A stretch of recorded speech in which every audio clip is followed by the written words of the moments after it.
अब अगर एग्रीकल्चर की बात मैं यहाँ पे करूँ, उसके डेवलपमेंट की बात करूँ, तो मैं आपको बता दूं कि अभी तक कुल मिला के 13 आपके 5 ईयर प्लान बन चुके हैं। कौन से प्लान?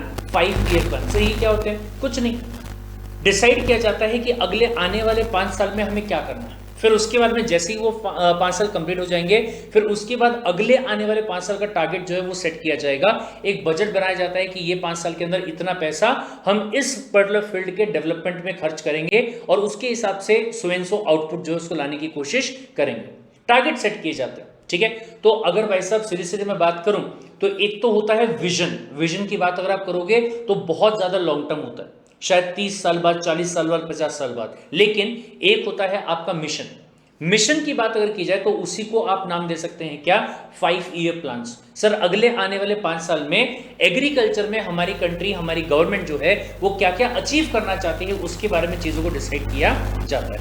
अगर मैं यहाँ पे सबसे पहले 5 ईयर प्लान के बारे में बात करूँ, द वेरी फर्स्ट वन कब से शुरू हुआ? 51 से लेके 56 तक। 51 से लेके 56 तक आपके कुल मिला के देखेंगे तो कितने साल हो गए सर? सबसे 5 साल यहाँ पे, राइट? ठीक है साहब।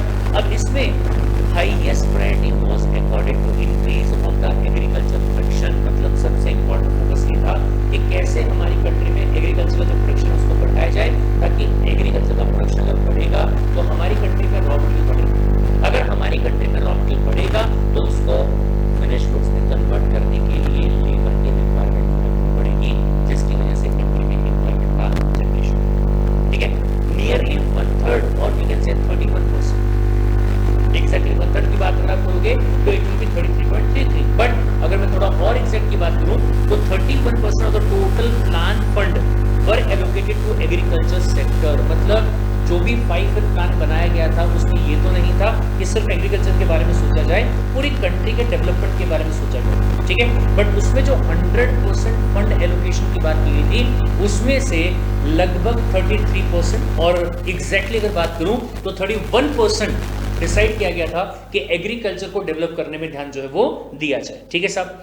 River valley projects were taken up. अब ये रिवर वैली की बात अगर आप करोगे तो मैं आपको बता दूं कि हमारी कंट्री में अलग अलग पार्ट जो एरिया है हमारी कंट्री के, जैसे मान लीजिए अगर आप बात करते हैं रेगिस्तान, जिसमें कुछ पार्ट आपका राजस्थान आ जाता है, कुछ पार्ट आपका गुजरात आ जाता है, ठीक है। वहां पे नहरों से पानी नहीं लगाया जाता, वहां पे फव्वारों से पानी लगाया जाता है। लेकिन वहीं पे अगर आप बात करते हैं पंजाब के बारे में, हरियाणा के बारे में, उत्तर प्रदेश के बारे में, जहाँ पे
जब भी आप यहाँ इंडस्ट्रियल बात करते हैं, इंडस्ट्रियल वर्ड जब आपने यूज किया तो कॉमन सेंस की बात है कि आप यहाँ सेकेंडरी सेक्टर के बारे में बात कर रहे हो, जहाँ की रॉ मटेरियल आपका जो है उसको फिनिश गुड्स में कन्वर्ट किया जाता है।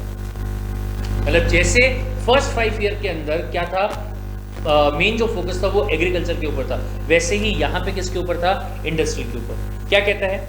Only 20% of the plan allocation was devoted to the agriculture. Sir जहां पहले वाले में तकरीबन 31% था, वहीं पे सेकंड वाले में अगर बात की जाए तो सिर्फ 20% जो है ना वो किस पे रखा गया था, एग्रीकल्चर पे।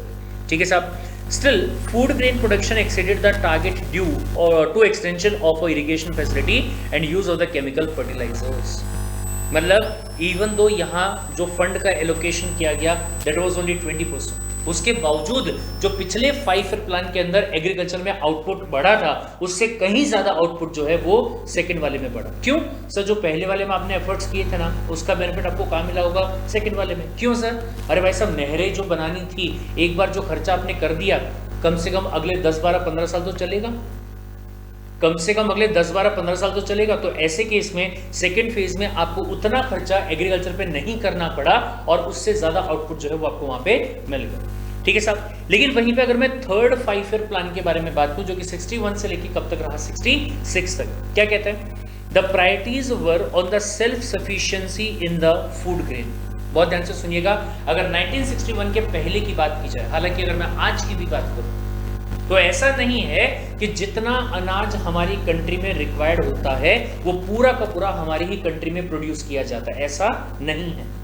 आज भी हमारी कंट्री में बहुत सारा अनाज जो है उसको इंपोर्ट किया जाता है, एक्सपोर्ट भी करते हैं वो अलग बात है, लेकिन हमारी डोमेस्टिक रिक्वायरमेंट्स को पूरा करने के लिए अनाज को हम क्या करते हैं? इंपोर्ट करते हैं। लेकिन एक बात ध्यान दीजिएगा कि आज के टाइम पे अगर मैं इंपोर्टेड फूड ग्रेन्स की बात करूं तो हम उतना उस पर डिपेंडेंट नहीं है, because we are somewhere self sufficient also, right. तो सर फोकस जो है वो क्या रखा गया कि हमारी कंट्री में कम से कम उतना अनाज तो भी होना चाहिए कि हमारी जो रिक्वायरमेंट है वो क्या हो जाए, पूरी हो जाए। ठीक है। Meeting the raw material need of the industries and increase in the export. मतलब दोनों टारगेट हैं यहाँ पे। सबसे पहली बात ऐसा भी होना चाहिए कि हमारी जो नीड है वो पूरी हो जाए, और दूसरी बात अगर बाहर भी एक्सपोर्ट करना पड़े तो हमारे पास में एक्स्ट्रा प्रोडक्शन रहना चाहिए। ठीक है साहब। Now during this period green revolution program was started. शायद आपने सुना होगा हरित क्रांति। ठीक है। सवाल आ सकता है कि हरित क्रांति जो है यानी कि ग्रीन रेवोल्यूशन जो है वो कब आई थी? वो आई थी आपके थर्ड 5 ईयर प्लान के अंदर, right. It was started on a very small scale, but this plan failed to meet the target due to Chinese aggression, that is 1962, and Indo-Pak War in 1965. 1962 में जो इंडिया और China के बीच में लड़ाई हुई थी और जो पाकिस्तान के साथ में हमारी लड़ाई हुई थी, उसकी वजह से टारगेट हमारा क्या नहीं हो पाया, अचीव नहीं हो पाया। And severe and prolonged drought during 65-66। अरे बाप रे बाप, कितना भारी भरकम लॉस जो है वो यहाँ पे झेलना पड़ा। बकायदा यहाँ सूखा भी पड़ गया था। उसके पहले इंडिया पाकिस्तान का वॉर हुआ और उसके पहले इंडिया और चाइना का वॉर हुआ। तो एग्जाम की बात अगर आप करोगे तो तीनों सवाल आपको आ सकते हैं। सबसे पहली बात तो ये कि थर्ड 5 ईयर प्लान कब से लेके कब तक चला। टाइम ध्यान रखिएगा, 51 से पहला शुरू हुआ था, 5 साल के बाद में 56 में दूसरा आया, फिर 5 साल के बाद में 61 में थर्ड वाला आया। ये थर्ड वाला थोड़ा ज्यादा इंपॉर्टेंट होगा। क्यों? क्योंकि ये प्लान शुरू होने के 1 साल के बाद में इंडिया और चाइना के बीच में लड़ाई हो गई थी। फिर उसके बाद में 65 में इंडिया और पाकिस्तान के बीच में लड़ाई हो गई थी। फिर उसके बाद में ड्रॉट जो है यानी कि सूखा, हमारी कंट्री में सूखा जो है वो भी यहाँ पे पड़ गया था। There were a great crisis of the food that force the prime minister L B Kshatri to appeal to Lal Bahadur Shastri होना चाहिए। क्षत्री क्या होता है भाई साहब? वही मैं सोचूं, क्षत्री नाम का कौन इंसान इंडिया में पैदा हो गया? लाल बहादुर शास्त्री। ठीक है। To appeal to people to observe fast once a week. मतलब उन्होंने तो एक बहुत बड़ी सेइंग भी है इस चीज के बारे में कि अगर इस देश में एक का भी चूल्हा नहीं जल रहा है तो भले ही मैं प्रधानमंत्री हूं तो उसके बावजूद मैं भी चूल्हा नहीं जलाऊंगा, एक टाइम मैं भी खाना नहीं खाऊंगा बोले। ठीक है। तो ये एक पहल जो उस टाइम पे की गई थी ताकि पूरे देश को एक साथ बांध के रखा जा सके। फिर उसके बाद में ड्यूरिंग नेक्स्ट 3 एनुअल प्लान, ध्यान दीजिएगा यहाँ पे ये कौन से थे? 5 साल वाले। फिर उसके बीच में क्या है, 3 साल अलग अलग एनुअल प्लान्स को बनाया गया, यानी कि और छोटे छोटे प्लान यहाँ पे बनाए गए। 66 से 67, 67 से 68 और 68 से 69। ठीक है। Plan agriculture recorded 6 to 9% annual growth under the impact of green revolution. The production of the food grain touched 94 million ton. मतलब जहां हम इतना गिरे थे उसके अंदर, और फिर उसके बाद में जैसे ही 66 का जो दौर था वो खत्म हुआ, तो अगले 3 साल के अंदर इंडिविजुअल हर साल का जो टारगेट यहाँ पे रखा गया और ये सोचा गया कि कैसे उसको टैकल किया जाएगा, हमारा जो एग्रीकल्चर बेस था वो वापस से क्या होना शुरू हो गया, उसमें ग्रोथ आनी जो है वो शुरू हो गई, और कितना 0 पे जाने के बाद वापस से 6 to 9% per annum, 6 to 9% per annum का ग्रोथ जो है वो वहां पे रिकॉर्ड करना शुरू कर दिया। ठीक है, फिर उसके बाद में पॉइंट आता है फोर्थ वाला, क्या, fourth 5 year plan, that is between 69 to 74। क्या कहता है ये, it aimed at 5% annual growth into the food grain. Target जो है वो कितना था कि कम से कम 5% का फूड ग्रेन में क्या होना चाहिए, आउटपुट में इंक्रीमेंट जो है वो होना चाहिए। Now high yield variety seeds की बात यहां पे की जा रही है, मतलब हाइब्रिड वाले सीड्स। ठीक है, high yield variety of the seeds, fertilizer use, new agriculture technique and irrigation facility provided to expand area of the green revolution. The production of wheat increased sharply, but growth in the rice, oilseed, coarse grain were nominal, resulting in only 3% annual growth against the target of the 5%। मतलब कुछ चीजें जो है वो अच्छी हुई, लेकिन कुछ चीजें इतनी अच्छी नहीं हो पाई, जिसकी वजह से जो टोटल ग्रोथ हमारा 5% का टारगेट था वो 5 तक नहीं पहुंच पाया, और 3 पे ही हमको क्या करना पड़ा, रुकना पड़ा। Got the point. इसमें ध्यान रखिएगा कि व्हीट का प्रोडक्शन बहुत अच्छा हुआ, राइस का उतना अच्छा नहीं हो पाया, ऑयल सीड्स की बात करोगे तो उसका भी अच्छा उतना नहीं हो पाया। Got the point, done. फिर उसके बाद में फिफ्थ वाला 5 ईयर प्लान जो कि 74 से लेके 79 तक चला। ये ध्यान दीजिएगा यहाँ पे बीच में, सर यहाँ अगर आप देखोगे तो थर्ड के बाद में जो फोर्थ वाला है, इसमें ध्यान दीजिएगा, गड़बड़ मत कर दीजिएगा। पहले 51 से लेके 56, फिर 56 से लेके 61, 61 से लेके 66 हुआ, लेकिन बीच में 3 साल 7, 8 और 9 ये एनुअल वाले चले। ठीक है, तो गलती से भी ये मत करना कि सर चौथे वाला प्लान जो है वो 5 साल का 67 से लेके, या फिर सॉरी 66 से लेके 71 तक था, ऐसा मत बोलो। ठीक है, जो फोर्थ वाला शुरू हुआ वो हमने क्या बोला, 69 से लेके 74 तक था। अंडरस्टूड द पॉइंट, ठीक है साहब। फिर उसके बाद में फिफ्थ वाली की बात करोगे तो सब बोले 74 से शुरू के कब तक रहा, 79 तक रहा। इसमें क्या हुआ सब, ध्यान से, it emphasised on the self sufficiency. अरे सर ऑलमोस्ट सेम बातें आप यहाँ पे कर रहे हो, देखिए आप यहाँ पे कोई फर्क नहीं है, लगभग सारी बातें जो है वो क्या है, सेम है। थोड़ा सा यहाँ पे फर्क, सबसे पहली बात फार्मर्स को सब्सिडी जो है वो प्रोवाइड की गई, ऐसा इसके पहले हमने नहीं देखा। लेकिन हाँ मैं आपको ये बता दूं कि अगर मैं फार्मर्स के सब्सिडी की बात करूं तो ऐसा नहीं है कि भले ही यहाँ पे लिखा हुआ ना हो, बट इसके बावजूद मैं आपको बता दूं कि सब्सिडी जो है वो प्रोवाइड करी गई थी उस टाइम पे पहले, ठीक है। लेकिन apart from that dry farming was propagated. Dry farming से मतलब ऐसा कि फार्मिंग तो करनी ही है, बट उसके लिए जो इतना सारा पानी यूज करना पड़ता है इरिगेशन के लिए, उतना पानी यूज ना किया जाए। आजकल आपने सुना होगा कि पूरे खेत में एक पाइप जाता है, ठीक है, और आपका जो पौधा होता है ना, स्पेसिफिकली वो पौधे पे tip tip tip tip tip tip tip पानी जो है वो गिरता रहता है। उतना ही पानी जितना कि उस पौधे को रिक्वायर्ड होता है, उतना ही पानी वहाँ पे क्या होता है, इससे क्या नहीं होगा, सब पानी का वेस्ट भी नहीं होगा और आपका आउटपुट जो है वो भी अच्छा आ जाएगा। ठीक है साहब। Now this plan achieved its target successfully with 4.6% of the growth, almost all the food grain except pulses, ठीक है। Witness increase into the production, दाल का प्रोडक्शन जो है वो बहुत ज्यादा नहीं हुआ, उसके अलावा जितने भी फूड ग्रेन्स थे सब में कहीं ना कहीं क्या हुआ, इंक्रीज इनटू द प्रोडक्शन। ठीक है साहब। फिर उसके बाद में सिक्स्थ वाला जो है वो कब चालू हुआ, ध्यान दीजिएगा, 80 से लेके 85 तक। अरे सर यहाँ लेकिन फिर 79 से 80 वाला कहाँ गया, इस टाइम पे वापस से आपका क्या बना होगा, एनुअल प्लान बना होगा।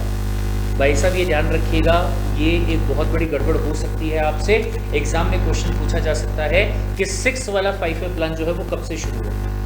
तो हो सकता है कि शायद आप रटने की बात करें और आप ये कहें सर 51 से शुरू हुआ था, आगे कर लो बोले 5-5 साल। नहीं साहब ऐसा नहीं, बीच में 67, 68 और 69 ये तीनों क्या थे, एनुअल प्लान। फिर उसके बाद में अगर आप बात करोगे तो 79 से लेके 80 ये भी क्या था सर, ये भी आपका एनुअल प्लान था, राइट। और फिर उसके बाद में 80 से लेके 85 तक का जो गया वो वापस से क्या बनाया गया, 5 ईयर प्लान आपका यहाँ पे बनाया गया। इसमें क्या हुआ साहब, इसमें भी देखिए सेम पॉइंट, पूरा सेम पॉइंट, ठीक है। सिर्फ ग्रोथ की बात कर लीजिए, the annual growth rate was 6%, इसके पहले वाले में कितना था 4.6%, ठीक है। Highest ever during the plan period the food grain production reached 152 million ton. Sir इसके पहले जब आपने बात की थी आपने कुछ तो भी यहाँ पे 94 मिलियन टन बताया था जो कि हाईएस्ट था, लेकिन अगर मैं 6 वाले की बात करूं तो कितना बताया 152 मिलियन टन जो है उसको यहाँ पे अचीव किया। फिर उसके बाद में अगर मैं 7th वाले की बात करूं, सर 7th वाला कब से शुरू हुआ, 85 से लेके 90 तक रहा, 85 से लेके 90 तक रहा। During this period the highest growth in the food grain वगैरह वगैरह वगैरह वॉज रिकॉर्डेड, मतलब ये वाले टाइम पीरियड में हर एक चीज में हाईएस्ट क्या हुआ था, ग्रोथ हुआ था। ओवरऑल एनुअल ग्रोथ रेट जो था वो कितना था 4%। The area of green revolution were expanded during the right, ठीक है साहब। फिर उसके बाद में 8वां कब हुआ 92 से लेके 97। Thus witness a tendency of stagnation, sir ये stagnation क्या होता है, stagnation का मतलब होता है काट ऑफ आप ये लगा लीजिए जब महंगाई बढ़ जाती है, ठीक है। इन the food grain production while oil seed registered और रैपिड, मतलब ये कि अगर आप बाकी फूड ग्रेन्स की बात करोगे तो जितना मैक्सिमम हाइट पे पहुंच सकते थे वहां तक पहुंच गए, और जो increase into the price of food grain हो रहा था it was not because of the increase in the production, rather it was because of the increase into the price, उसकी वजह से हो रहा था, ठीक है सर। फिर उसके बाद में अगर मैं 9th वाले की बात करूं तो ये आपका 97 से लेके कब तक 2002 तक, लेकिन एक सेकेंड बीच में यहाँ पे वापस से पॉइंट आता है 90 से लेके 92 तक कहाँ गए भाई साहब, तो ध्यान से 90 से लेकर 91 तक वापस से एनुअल प्लान बना होगा, और फिर 91 से लेकर 92 तक क्या होगा, एनुअल प्लान फिर से रहा होगा। Understood the point. फिर उसके बाद में 9th वाले की बात अगर हम करेंगे तो the 9th 5-year plan witness a mixed success. अब इसका आपको अलग से मैं कहूँगा कि नोट्स जो है वो बनाना पड़ेगा, क्योंकि इसमें पढ़ाने वाली कोई चीज़ ही नहीं, क्या है पूरा रेक्टिफिकेशन वाली चीज़ है सर, कब कौन सी मतलब कितना ग्रोथ हुआ कितना नहीं हुआ वो चीज़ कंसेप्ट ही नहीं है आपको, ठीक है। तो मिक्स सक्सेस का there were fluctuations in the food grain production during this plan period national agriculture policy 2000 was framed, NAP 2000 जो है उसको बनाया गया, and several measures were announced including watershed management, पानी की कमी को पूरा करने के लिए वाटरशेड मैनेजमेंट जो है उसकी एक स्कीम को लाया गया, डेवलपमेंट ऑफ द हॉर्टिकल्चर जो है उसको लाया गया, एग्रीकल्चर क्रेडिट्स मतलब अगर आपको खेती बाड़ी करनी है उसके लिए उधार वगैरह देने का जो प्रोविजन है उसको बनाया गया, इंश्योरेंस स्कीम वगैरह जो है वो भी चालू करेगी फसल के लिए, ताकि कल को जाके अगर सूखा पड़ जाता है, अगर ड्रॉट होता है या बाढ़ आ जाती है उसकी वजह से अगर आपकी फसल बर्बाद हो जाती है, या अगर टिड्डे विड्डे आ जाते हैं, ठीक है, उसकी वजह से फसल बर्बाद होती है, तो आप अपने फसल का बीमा करवा सकते हैं अकॉर्डिंगली, कम से कम जो मुआवजा है वो आपको यहाँ पे मिल जाएगा, और किसानों को बहुत ज्यादा नुकसान यहाँ पे होने वाला बड़े। फिर उसके बाद में 10th 5-year प्लान जो कि 2002 से लेकर कब तक चला, 7 तक चला। The 10th plan focus was placed on first of all sustainable management of the water and the land resources. Very much important word क्या यूज किया, sustainable management। सब मतलब ये उस टाइम पे 2002 की बात करेगी, 2002 और 7 में ये सोचा गया आज बोले पानी हमारे लिए काम आ रहा है, दिक्कत नहीं हो रही उतनी, लेकिन जिस तरीके से पानी का यूज किया जा रहा है ये समझ में आ रहा है कि आने वाले टाइम में शायद पानी जो है वो उतना रहेगा ही नहीं, पानी की कमी पड़ने वाली है, पानी का बहुत ज्यादा शॉर्टेज जो है वो हो सकता है। कब की बात है, 2002 की बात। तो ऐसे केस में कुछ तो भी इस तरीके का काम हमको करना चाहिए कि जो पानी आज हम यूज कर पा रहे हैं आगे चल के हमारी जो आने वाली जनरेशन है वो भी उसको यूज कर पाए। Same thing for the land resources also. अब यहां पे लैंड, इकोनॉमिक्स में लैंड का मतलब मैं आपको बता चुका हूं, हम यहाँ पे सिर्फ और सिर्फ जमीन की बात नहीं कर रहे, हम यहाँ हर वो नेचुरल चीज की बात कर रहे हैं जो लेबर के अलावा होगी, ठीक है सर। क्वालिटी ऑफ सॉइल की बात आप कर लीजिए, क्वालिटी ऑफ एयर की बात आप कर लीजिए, ठीक है। अगर बोले इसको इतना ज़्यादा एक्सप्लॉइट करते गए तो जो आने वाली जनरेशन होगी क्या वो इस चीज़ को प्रॉपर्ली यूज़ कर पाएगी? Answer is no. तो इन्होंने क्या डिसाइड किया कि हमें कुछ इस तरीके का काम करना पड़ेगा कि हमारी जो आज की पानी की रिक्वायरमेंट है, आज की जो हमारी अच्छी लैंड की रिक्वायरमेंट है वो पूरी हो जाए, लेकिन साथ में सस्टेनेबल मैनेजमेंट जो है वो भी रहे। रेन हार्वेस्टिंग करना हो गया, ठीक है, या फिर तालाब बनाने होंगे जहाँ पे बारिश का पानी जो है वो क्या हो जाएगा, इकट्ठा हो जाएगा, या और अच्छे तरीके से पानी का यूटिलाइजेशन करना जो है वो सब चीज़ें हो गई, राइट, ठीक है साहब। दूसरा, development of the rural infrastructure to support agriculture. फिर उसके बाद में डिसेमिनेशन मतलब प्रोवाइड करना, देना। डिसेमिनेशन का मतलब क्या होता है? देना। क्या चीज? Of the agriculture technology. Sir, गांव के जो हमारे लोग हैं उतने ज़्यादा पढ़े लिखे नहीं हैं, उनको खेती बाड़ी में जो नॉर्मल उनके ट्रेडिशनल वेज है वो अच्छे से पता है, लेकिन उसको और कैसे बेहतर बनाया जा सकता है उसके बारे में उनको नॉलेज नहीं है। कैसे दे सकते हैं? सर, उनके साथ में टेक्नोलॉजी जो है उसको शेयर करके। किसी ने जो शहर में जाके क्या करके आया होगा, कृषि के बारे में पूरी जानकारी लेके आया होगा, हाइब्रिड वाली टेक्नोलॉजी इसको सीख के आया होगा, वो बंदा गांव में आएगा, गांव में आके क्या करेगा, किसानों को उसके बारे में नॉलेज देगा कि इसमें अगर आपने ऐसा किया तो ये बेनिफिट होगा, ऐसा किया तो वो बेनिफिट होगा, राइट, वो किया जा सकता है। फिर उसके बाद credit flow to the agriculture sector. पिछले वाले चैप्टर में हमने पढ़ा था कि बैंक वगैरह बनाए गए ताकि रूरल एरियाज के अंदर खेती बाड़ी करने के लिए लोगों को क्या दिया जा सके, उधार जो है वो दिया जा सके। फिर उसके बाद में agriculture marketing reform. The new agriculture policy the government of India has announced on 28 July 2000 a new national agriculture policy in the light of change arising out of economic liberalization and the globalization. Economic liberalization का मतलब मैंने आपको बताया था, चीजों को आसान करना। ग्लोबलाइजेशन जिसमें कि इंडिया के लोगों को इंडिया के बाहर जाके बिजनेस करना अलाउड हुआ और बाहर वाले लोगों को इंडिया के अंदर आके बिजनेस करना अलाउड हुआ, राइट, ठीक है साहब। अब बोले जो ये नई पॉलिसी यहां पे बनाई गई उसका मेन एम यहां पे क्या था? नई पॉलिसी जो यहां पे बनाई गई उसका मेन एम जो है वो क्या था? तो ध्यान से देखिएगा। सबसे पहली बात बोले एनुअल ग्रोथ जो है एग्रीकल्चर सेक्टर में वो कम से कम कितनी चाहिए थी? More than 4%। दूसरी बात, growth based on the efficient use of resources and conservation of the soil, water and the biodiversity, जो मैंने आपको बताया सस्टेनेबल डेवलपमेंट की बात जो वहां पे की गई। फिर उसके बाद growth with the equity in the region and among the farmers, growth that caters to the domestic market and maximize the benefit from the export of the agriculture product। यानी कि भाई साहब सीधी सीधी बात है, जो लगभग हमारे फर्स्ट 5 ईयर का प्लान था वही वाला यहाँ पे वो भी है। देखिए ना, ये सारी बातें जो हैं क्या हमने इसके पहले डिस्कस नहीं करी हैं? इसके पहले भी हमने इन सारी चीजों के बारे में बातें जो है वो करी है, राइट। फिर आता है अगला कौन सा? 11th 5 year plan. ये क्या कहता है? 2007 से लेके 2012 में the 11th plan emphasize inclusive growth. नाम थोड़ा सा बस अलग दे दिया गया। क्या कहा गया? Inclusive growth. ऐसा ग्रोथ जिसमें कि सबका ग्रोथ हो जाए, ऐसा नहीं कि सिर्फ और सिर्फ कोई एक ही सेक्टर को आगे बढ़ाया जाए, ठीक है। To achieve a target growth of 4% per annum in the GDP from the agriculture and allied services. Allied का मतलब क्या होता है? जुड़ी हुई। सब बोले एग्रीकल्चर के अंदर तो ग्रोथ करना ही करना है, बट उसके साथ जुड़ी हुई जो सर्विसेज हो गई, ठीक है। जैसे फॉर एग्जांपल अगर मैं खेती की बात करूं तो खेती से जो आपका आउटपुट आया है उसको मंडी तक जाके बेचना हो गया, या फिर जैसे मान लीजिए गेहूं अगर होगा तो उस गेहूं को आटे में कन्वर्ट करने वाली सर्विस हो गई, या फिर क्या बोलेंगे उसमें ट्रांसपोर्टेशन का, कम्युनिकेशन का, सब कुछ जो भी उससे एग्रीकल्चर से जुड़ा हुआ है, उस हर चीज में अगर डेवलपमेंट की बात की जाए तो उसको अचीव करने के बारे में यहां पे सोचा गया, ठीक है। Now globally studies indicate that the higher GDP in the agriculture is more effective in alleviating the poverty. अगर बोले हमें हमारी कंट्री में गरीबी को हटाना है तो हमें क्या करना होगा? हमें अपना एग्रीकल्चर का जीडीपी जो है उसको बढ़ाना पड़ेगा।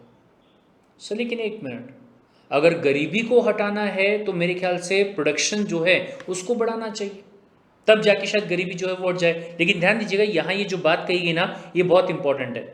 लास्ट वाली बात जो है ये बहुत ज़्यादा इंपॉर्टेंट है। क्या कहता है भाई साहब कि अगर पॉवर्टी को हटाना चाहते हो तो आपको क्या करना चाहिए? बाकी सेक्टर्स में जो भी जीडीपी रहे, ये नहीं कह रही कि उसमें कम होना चाहिए। बाकी सेक्टर्स, सब बाकी सेक्टर कौन से हैं? एक तो है आपका सेकंड वाला मैन्युफैक्चरिंग और एक है आपका थर्ड वाला कौन सा? सर्विस।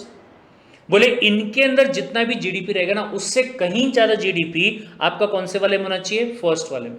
पहला कौन सा है सर? एग्रीकल्चर वाला। लेकिन ऐसा क्यों sir?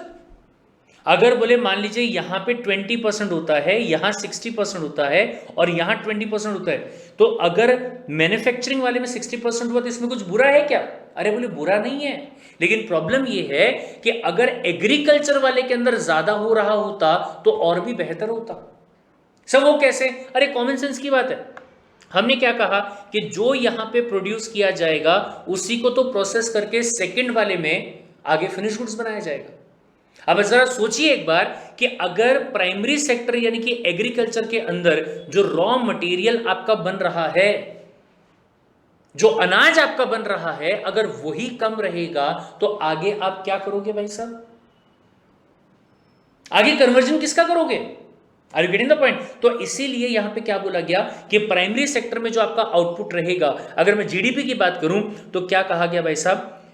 Indicates a higher GDP in the agriculture is more effective. क्यों ऐसा?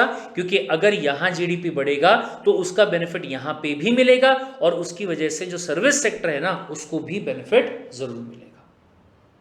Got the point? ठीक है साहब। फिर उसके बाद बोले अगर इसके हिसाब से बात करें तो इंक्लूसिव ग्रोथ में क्या क्या चीज़ों को ऐड किया गया? सबसे पहली बात, improving accessibility of the technology to the farmers. मतलब किसान वगैरह जो हैं, पुराने ज़माने में जैसा मैंने आपको बताया कि बैलगाड़ी वगैरह यूज़ करते थे, ऊंट गाड़ी यूज़ करते थे और उसी से पूरी फसल जो उसको निकालते थे। इवन फसल पूरी पक जाने के बाद में जो उसमें से दाने निकाले जाते थे उसके लिए पुराने तरीके यूज़ करते थे कि इतने बड़े बड़े मुसल हुआ करते थे, ऊंट के पीछे बांध के उसको फसल के ऊपर से ऐसे घुमाते थे और फिर एक छलनी होती थी, उससे ऐसे छान छान के फसल को अलग करते थे। आज के टाइम पे अगर आप बात करोगे तो थ्रेशर नाम की चीज़ आ गई, कल्टीवेटर नाम की चीज़ आ गई, जिसकी वजह से फटाफट हाथों हाथ यहाँ से आपकी फसल निकली जा रही है और वहाँ से पूरा खेत आपका जो है वो खाली होते जा रहा है। कैसे पॉसिबल हो पाया? It was only because of technology upgradation. ठीक है, जिसकी वजह से प्रोडक्शन जो है वो तो बढ़ा ही बढ़ा एंड एज वेल एज जो भी आपके नेचुरल रिसोर्सेज थे उनका सही इस्तेमाल यहाँ पे आपका किया गया। Understood the point? बोले ठीक है साहब। Apart from that there was attractive higher public investment and ensuring the efficacy of such investment। ये भी एक टारगेट रखा गया। क्या टारगेट भाई साहब? कि पब्लिक इन्वेस्टमेंट जो है, जनता का इन्वेस्टमेंट एग्रीकल्चर में या ऐसी कंपनी जो कि खेती बाड़ी वाला काम करती है उसमें बढ़े और उसकी वजह से जो आउटपुट है वो भी क्या हो? अच्छा खासा इंक्रीज हो। Apart from that diversification of the higher value crop and the livestock, जो कि मैंने आपको बताया। सर अगर आप बात करते हो तो हमारी कंट्री से संतरों की बात कीजिए, अमरूद की बात कीजिए, ये सारी चीज़ों को एक्सपोर्ट किया जाता है इंडिया के बाहर। फॉरेन में अगर आप बात करोगे तो हमारे यहाँ के जो फल फ्रूट हैं उनकी डिमांड बहुत है इंटरनेशनल मार्केट के अंदर, बट प्रोडक्शन ही नहीं होगा तो वो डिमांड को मीट कैसे करेंगे? लोग क्या करते थे, सब बोले हमको ये अमरूद वगैरह ये सब पालने नहीं आता है, पूरे खेत में कैसे इनको लगाया जाए हमको नहीं आता है। हमको क्या आता है? गेहूँ उगाना आता है, सरसों उगानी आती है, ये सारी आती है। सर सूरजमुखी के जो फूल हैं उनकी बहुत कीमत होती है बट लोगों को उगाना ही नहीं आता। या बोले उगा लेंगे हम, बीज तो डालना है डाल देंगे, लेकिन उसको पूरा आखिरी तक कैसे लेके जाया जाए और उसको मार्केट कैसे किया जाए नहीं पता इन सब चीज़ों के बारे में। अगर नहीं पता है तो उन्होंने क्या बोला, डोंट वरी, हम आपको बताएंगे कि कैसे वो सारे कामों को करना है। Apart from that addressing issues pertaining to the food security. जितने भी किसी को प्रॉब्लम अगर हुआ होगा कि सर फूड सिक्योरिटी मतलब उसके लिए क्या क्या किया जाए, तो उन इश्यूज को यहाँ पे क्या किया गया, एड्रेस किया गया इस प्लान के हिसाब से। फिर उसके बाद में डिसेंट्रलाइजिंग द डिसीजन मेकिंग। पहले अगर मैं एग्रीकल्चर की बात करूं तो क्या डिसीजन लेना है क्या नहीं लेना है वो सिर्फ और सिर्फ सेंट्रल के हाथ में होता था। ठीक है, मतलब एक ही डिपार्टमेंट जो है वो इस चीज़ के बारे में सोचता था और चीज़ों को डिसाइड कर लेता था। लेकिन अब क्या बोला गया, डिसेंट्रलाइजिंग, मतलब पावर जो है उसको डिस्ट्रीब्यूट कर दिया जाएगा, अलग अलग डिपार्टमेंट्स वहाँ पे बनाए जाएंगे जिसको पावर दे दिया जाएगा कि इसके बारे में आप डिसाइड करो, इसके बारे में आप डिसाइड करो। to come up with a customized solution to the specific local problem and improve the accessibility of the land, credit, skills and the scale to poor. फिर उसके बाद में one of the major accomplishment, अगर बोले 11th 5A plan की बात की जाए तो सबसे अच्छा जो यहाँ पे आउटपुट आया वो क्या था? The launching of national food security mission, also called is what, NFSM, जो कि 2007 में लॉन्च किया गया, एंड राष्ट्रीय कृषि विकास योजना जो कि 2008 में लॉन्च किया गया. अगर बोले 11 5 प्लान की बात की जाए तो उसमें ये दो जो हैं वो सबसे अच्छे अचीवमेंट यहाँ पे थे. तो अगर इनकी बात अगर मैं करूँ तो क्या मैं कह सकता हूँ कि आपको इसके ऊपर सवाल जो है वो पूछा जा सकता है. तो देखिए बहुत ध्यान से, सबसे पहली बात NFSM की बात अगर की जाए तो 2007 में the government of India launch this program. ठीक है, क्या करने के लिए? To improve the country's overall crop production, specially that of the rice, wheat and the pulses. Sir ये हमारी कंट्री की बेसिक नीड है सर. अगर सब्जी नहीं बनी होगी तो दाल रोटी जो है वो खा लेंगे, कहते भी हैं दाल रोटी से काम चलाते बोले. ठीक है, साउथ की बात अगर आप करोगे या फिर अगर आप ईस्ट की बात करोगे, चावल से काम चला लेंगे बोले. तो कम से कम इनका जो प्रोडक्शन है उसको हमें क्या करना है? सिक्योर करना है, ताकि हमारी कंट्री में भूखमरी की समस्या जो है वो पैदा ना हो. ठीक है, the primary objective is to introduce technological components that include farm machine implement as well as improved variant of the seeds, soil ameliorant, plant nutrient and the plant protectionism में सर सारी वही वाली चीज़ें भाई साहब. फर्टिलाइजर जो होगा अगर अच्छे यूज़ होंगे तो प्लांट आपका क्या होगा? प्लांट आपका ग्रो होगा. ठीक है, सॉइल अगर आपकी फर्टाइल रहेगी तो आपके लिए क्या रहेगा? अच्छा रहेगा. तो वही सारी चीज़ें वापस आ गई. अच्छे खेती के इक्विपमेंट्स को लॉन्च करने की बात की गई, अच्छी चीज़ों को वहाँ पे इंट्रोड्यूस करने की बात जो है वो करी गई. Understood? Done. Now the government aim to increase the production of rice, wheat and the pulses by 10 million ton. ठीक है, 8 मिलियन टन. 10 मिलियन किसके लिए? राइस के लिए. 8 मिलियन किसके लिए? व्हीट के लिए. एंड 2 मिलियन टन किसके लिए? पल्सेस के लिए, बाय द एंड ऑफ 2012. बोले 2012 तक ये टारगेट जो है वो अपने को कम से कम क्या करना है? अचीव करना है. ठीक है, now it had allocated rupees 4,883 crore to NFSM, ये वाली स्कीम के लिए, जिसमें कि नए इक्विपमेंट्स वगैरह ये सब चीज़ें लाने के बारे में डिसाइड किया गया. उसके लिए इतना पैसा, कितना?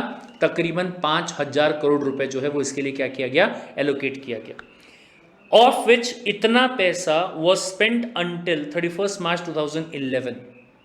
2011 तक की बात अगर आप करोगे तो 33,381 करोड़ रुपीस जो है उसको यूज किया गया. Through NFSM 25 million ton of the additional food grain was produced in 11th 5 plan. Additional food की बात यहां पे करी जा रही है. मतलब अगर नॉर्मल टारगेट कुछ और होता NFSM के बिना, तो ऐसे केस में जितना भी प्रोडक्शन कर पाते थे उससे 25 मिलियन टन जो है वो ज़्यादा प्रोडक्शन वहाँ पे हो पाया. क्यों? क्योंकि टेक्नोलॉजी में एडवांसमेंट आ गया, सीड्स और बेहतर क्वालिटी के आ गए, वगैरह वगैरह वगैरह, उसकी वजह से. ये समझ में आया? ठीक है साहब. अचीवमेंट क्या क्या थे किसके? कौन से इनिशिएटिव के? अपना यही NFSM के. ठीक है, क्या बेनिफिट हुआ? सबसे पहली बात, implemented in about 312 district spread across 17 states. इसका जो बेनिफिट यहाँ पे प्रोवाइड किया गया वो इतने डिस्ट्रिक्ट्स में जितने भी गांव आते होंगे. ठीक है, और कुल मिला के स्टेट्स कितने? 17 स्टेट्स के अंदर. फिर उसके बाद वीट प्रोडक्शन जो था वो इतने मिलियन टन जो कि 2007 में हुआ था, उससे इंक्रीज होके इतने मिलियन टन 2010 में. यानी कि अगर आप यहाँ पे 3 साल की बात करते हो, अगर आप यहाँ पे 3 साल की बात करते हो तो 3 साल में इतना ज़्यादा प्रोडक्शन जो है वो आपका क्या हो गया? बढ़ गया. वहीं पर अगर मैं राइस की बात करूँ, इंक्रीज फ्रॉम 89.4 टू 99.2. ठीक है, हाउएवर इट डिक्लाइन टू 87.6 इन 10. मतलब अगर आप 7 से 9 में बात करते हैं तो बढ़ा लगभग 10 से, लेकिन फिर उसके बाद में वापस 10 से क्या हो गया? कम हो गया एक ही साल के अंदर. कुछ प्रॉब्लम वगैरह वहाँ पे आई होगी, या लोगों ने सोचा होगा कि सर राइस में बहुत पैसा नहीं है क्योंकि उसकी सप्लाई ऑलरेडी बढ़ गई है, मार्केट में उतना डिमांड नहीं है, तो चलो कोई और फसल जो है वो वहाँ पे उगा लेते हैं. ठीक है, फिर उसके बाद पल्सेस के प्रोडक्शन की बात की जाए तो 13.6 से इंक्रीज हो गया 14.7, लगभग 1.1 मिलियन टन जो है वो ज़्यादा प्रोड्यूस यहाँ पे किया गया। And the different districts were able to increase the food basket of the country, उसमें भी काफ़ी ज़्यादा बेनिफिट जो है वो यहाँ पे अपने को मिला। Got the point? ठीक है साहब।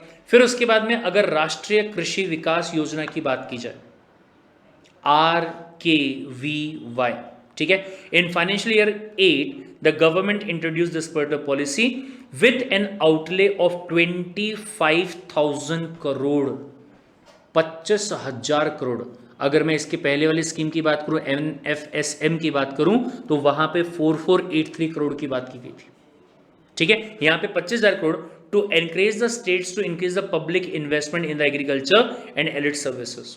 The program enable the adoption of national priorities as sub-schemes, thereby providing the flexibility in the project selection and implementation to the state government. Various sub-schemes under the RKVY are as follows. क्या क्या किया गया यहाँ पे देख लीजिए, इसके ऊपर आपको सवाल जो है वो पूछा जा सकता है। क्या किया गया? Green revolution in the eastern region, Bharat का जो ईस्टर्न वाला रीजन आपका आता है इस साइड में, लेफ्ट साइड में, ऊपर में जम्मू कश्मीर वगैरह हो गया, लेफ्ट की बात करोगे तो वेस्ट बंगाल आ गया। ठीक है, फिर उसके बाद में आपका झारखंड भी काइंड ऑफ ले सकते हैं वहाँ पे, मणिपुर, मिजोरम, असम जो है वो आप वहाँ पे ले लीजिए, अरुणाचल प्रदेश जो है उसको भी आप ले लीजिए, राइट। तो इन एरियाज में ग्रीन रिवोल्यूशन लाने की बात जो है वो करी गई। फिर दूसरा, combining the development of 60,000 pulses villages in the rain fade areas, combining development of 60,000 villages, 60,000 villages जहां पे क्या होते हैं, दाल वगैरह उगाई जाती, ठीक है, वो करने की कोशिश की गई।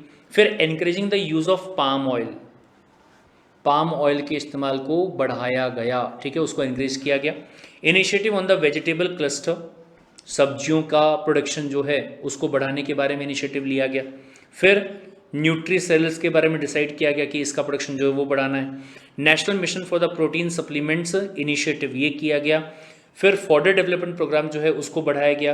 Rain fed area development program जो है उसको लाया गया, और सेफ्रॉन केसर, ठीक है, उसको लेके कोई तो भी मिशन जो है वो भी बनाया गया, ताकि अगेन एग्रीकल्चर में डिफरेंट एरियाज में क्या कर सके, डेवलपमेंट जो है वो ला सके। और सिर्फ ऐसा नहीं कि खाली वीट हो गया, राइस हो गया या फिर पल्सेस हो गई, उनके बारे में ही सोचा जाए, ठीक है। फिर उसके बाद में अगर मैं 12th वाले की बात करूँ तो 12 से लेके कब तक चला, 17 तक, 12 से 17 तक agriculture sector grew by an average 1.6% per annum. अरे बाप रे बाप, यानी कि ये टाइम पीरियड की बात अगर आप करोगे तो आप 12-13 की बात कर लीजिए, 1.6% से बढ़ा। फिर उसके बाद में 13-14 की बात कर लीजिए, 1.6% से तब बढ़ा। ऐसे हर साल 1.6% से क्या होते गया, इंक्रीज होते गया। मतलब एग्रीकल्चर में और बेहतर हम यहाँ पे कहीं ना कहीं कर रहे थे। In first 4 years, as against the targeted 4% annual growth due to the lower production, ठीक है, सॉरी गड़बड़ हो गई। क्या बोले, टारगेट जो था वो 4 का था, लेकिन आउटपुट कितना आया, 1.6, कम हो गया आउटपुट। तो क्यों ऐसा सर? द रीजन बीइंग कि प्रोडक्शन जो है वो क्या किया गया, कम किया गया। However, Government of India took several steps to increase the investment in the agriculture sector, such as enhanced institutional credit to the farmer, promotion of the scientific warehousing infrastructure for increasing the shelf life of the agriculture produce, setting up the agriculture infrastructure fund for making farming competitive and profitable, and developing the commercial organic farming। मतलब भाई साहब, अगर मैं ये time की भी बात करूँ 12 से 17, तो उस टाइम पे एग्रीकल्चर जो है वो उतना अच्छा बेहतर यहाँ पे नहीं कर पाया। जहाँ 4% ग्रोथ का टारगेट था, वहीं पे ग्रोथ कितना हुआ, सिर्फ 1.6% का ही ग्रोथ हुआ। यानी कि जितना टारगेट किया गया था उससे कहीं कम टारगेट जो है वो क्या हुआ, यहाँ पे अचीव हुआ। That was quite bad. जहाँ पे बैड होगा वहाँ पे गवर्नमेंट क्या करेगी, गवर्नमेंट अपने हिसाब से स्कीम लेके आएगी। अब ये वाला पार्ट जो है थोड़ा सा आपको शायद बोर तो हो रहा होगा, लेकिन क्या करेंगे, यही चीज़ इसमें दी हुई है। और मेरे हिसाब से आपको क्या करना चाहिए, इसके प्रॉपर चार्ट जो है वो आपको बनानी चाहिए, या फिर नोट्स बना के आपको पढ़ाई जो है वो करनी चाहिए, राइट।